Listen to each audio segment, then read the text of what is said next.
Saudi আরবে মৃত্যু হয়েছে আরও এক হাজির। এ নিয়ে সর্বমোট মৃত্যু হয়েছে 50 জনের, যেখানে 34 জন পুরুষ ও 16 জন নারী। সেই সাথে প্রত্যাবর্তনকারী হাজির সংখ্যা 52,491 জন। আরও জানাতে সৌদি আরব থেকে যুক্ত হচ্ছেন সহকর্মী সৈয়দ আহমেদ। সৈয়দ আহমেদ, হাজিদের মরদেহ কোন প্রক্রিয়ায় দেশে ফিরিয়ে আনা হচ্ছে, আর প্রত্যাবর্তনকারী হাজিরা প্রত্যাবর্তনকালে কি কোনো ধরনের সমস্যার সম্মুখীন হচ্ছেন কিনা? নগদ নিয়ে এলো হার না মানা হার অফার।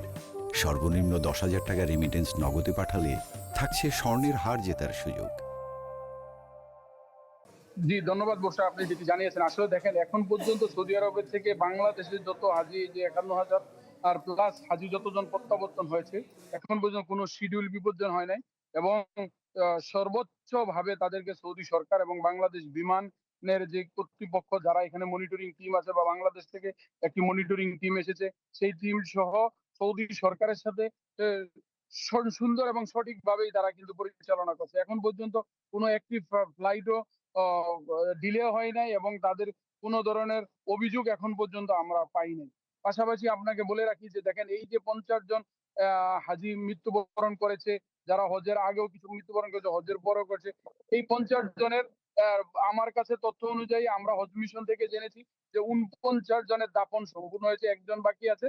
তা হয়তো আগামীকালের মধ্যে তার দাফন সম্পূর্ণ হবে। এর কারণটা হলো, হাজি যারা মৃত্যুবরণ সৌদি আরবে করে, তারা কিন্তু কেউই তাদের ফ্যামিলি কখনোই তাদেরকে কোনো রিকোয়েস্ট করে নাই যে আমাদের ডেড বডিটা বাংলাদেশে প্রেরণ করার জন্য পররাষ্ট্র মন্ত্রণালয়ের মাধ্যমে। এইটা কিন্তু এখন পর্যন্ত কোনো ইতিহাস নাই, বা সৌদি সরকারের সাথে যেটা। আর বাংলাদেশি এখন পর্যন্ত সৌদি আরবে 11 জন হাজি হসপিটালে ভর্তি আছেন, সৌদি আরবের বিভিন্ন সরকারি হসপিটালে, যেটা মক্কা এবং মদিনায় তো একজন আছেন, আর বাকি মক্কা এবং জেদ্দাও একজন আছেন। এটাই ছিল আসলে হাজিদের ইয়ে। আপনাকে আরেকটি জিনিস, খুব গুরুত্বপূর্ণ তথ্য জানিয়ে রাখি, যে এখানে গত কালকে সৌদি আরবের যিনি সৌদি হজ উমরা মন্ত্রী আছেন, ডক্টর তৌফিক বিন রাবিয়া, তার সাথে বৈঠক করেছেন বাংলাদেশের হজ মন্ত্রী শাহ মুফাজ্জল হোসেন কায়কোবাদ।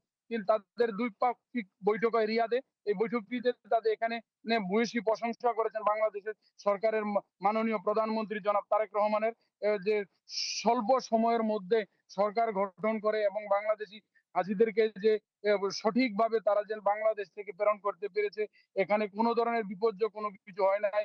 বা হজ মন্ত্রী যিনি ছিলেন, তিনিও ধর্মমন্ত্রীকে সৌদি সরকারকে ধন্যবাদ জানিয়েছেন এবং তাকে উপহার সামগ্রী সৌদি সরকারের পক্ষ থেকে ধর্মমন্ত্রীর কাছে দেওয়া, এবং তারকে ধন্যবাদ জানিয়েছে, এবং বাংলাদেশের প্রধানমন্ত্রীকে ধন্যবাদ জানিয়েছেন সৌদি ধর্ম হজ ও উমরা মন্ত্রী ডক্টর তৌফিক বিন রাবিয়া।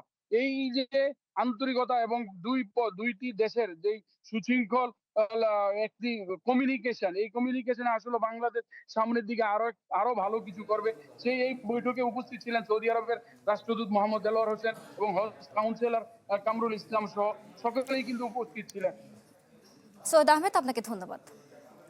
দর্শক, প্রত্যাবর্তনকারী হাজিদের খবর জানাচ্ছিলেন আমাদের সহকর্মী।